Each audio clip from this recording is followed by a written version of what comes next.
Hello, good morning guys. Good morning, good morning, good morning. Today, July 21 na tayo. Diyos ko, malapit na mag-August. Ilang araw na lang, Agosto na. Ngayon, eto may topic tayo kasi may nagtanong sa akin. Nagtanong siya regarding doon, 'di ba sinagot ko na yung tanong ni Aiko regarding doon sa kung matapos ang kontrata niya, kung may matatanggap siya, sinagot ko na yun. So ngayon may nagtanong sa akin na paano daw kung hindi ibibigay ni sponsor yung end of contract service. Okay, eto na. I-explain ko na din yan. Yes po. Marami talaga tayo dito problema sa ating mga sponsor kasi alam nyo, may mga sponsor talaga hindi nila sinusunod ang ating kontrata. Meron talagang sponsor balasubas. 75% ng mga sponsor talagang balasubas. Hindi nila sinusunod ang nasa kontrata.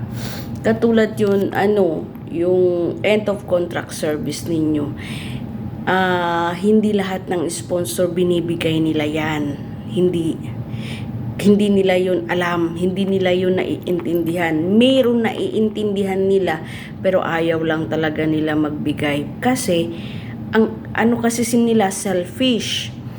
Hindi ka na kasi babalik sa kanila. Kaya, hindi na nila yun ibibigay.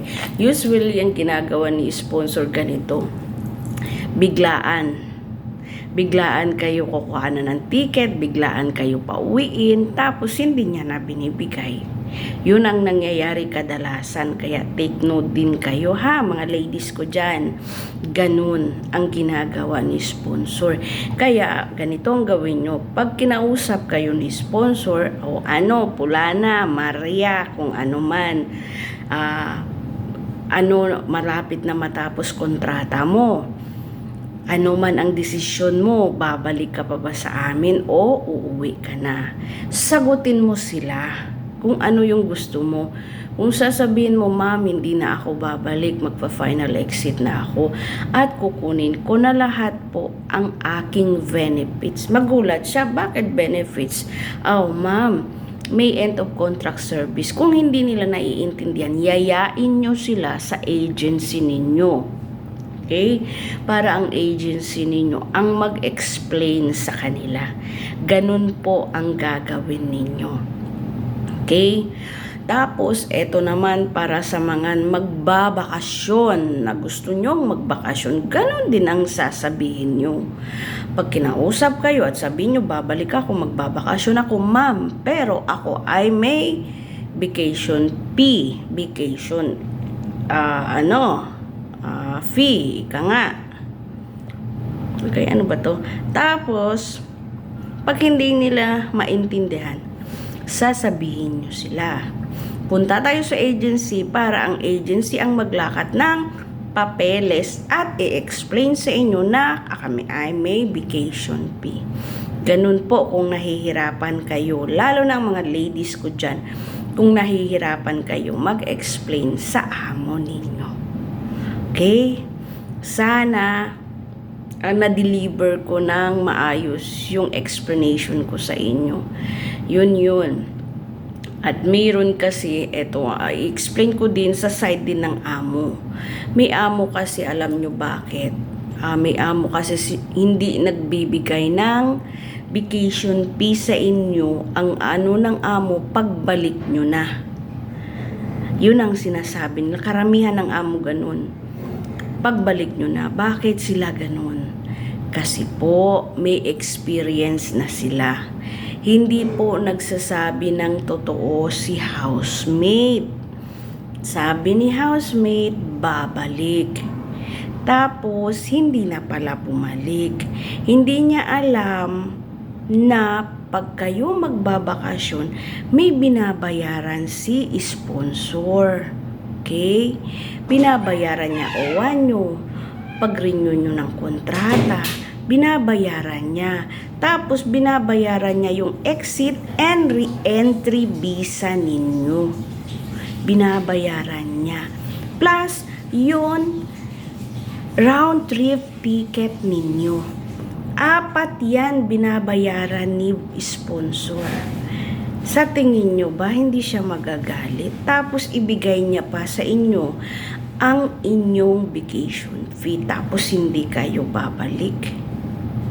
Ilagay nyo yung sitwasyon ninyo sa sitwasyon ni sponsor para maramdaman nyo ang nararamdaman ng sponsor iba na hindi nagbibigay ng vacation fee yung araw na yun. Sinasabihan ni sponsor, pagbalik nyo na, ibibigay niya. Kasi nga, karamihan, ganun ang nangyayari. So, sana naintindihan natin ang part ni sponsor kasi marami nangyari ganun. Na binigay lahat ni sponsor, yung vacation fee, binigyan siya ng round trip ticket, binigyan siya ng exit and re-entry, tapos binayaran yung OWA niya, binayaran yung kontrata niya. Kasi pagbayad ng kontrata, kasama na yan si OWA, ang babayad ng sponsor. So, binayaran niya yun lahat. Tapos yung iba pa, nire-renew pa ang passport nila. Matutuwa ga si sponsor kung ganyan ang gagawin ninyo sa kanya? Di syempre hindi. Kaya yung mga na-experience na ng mga ganyan bagay, na niloko sila ng housemate nila at sinabihan dahil pangit ugali nyo, dapat ganun ang gawin ko sa inyo. Huwag tayo ganun. Huwag tayo bitter. Kasi kawawa naman yung kasunod ninyong katulong. Katulad always sinasabi ko, huwag kayong gumawa ng ikakasama ng lahat. Kasi isa lang may kasalanan, binabayaran lahat. Diba? Ganun ang nangyari kay worker sa una niyang katulong, sa previous niyang katulong. Ngayon, binabayaran yung present niyang worker. Diba?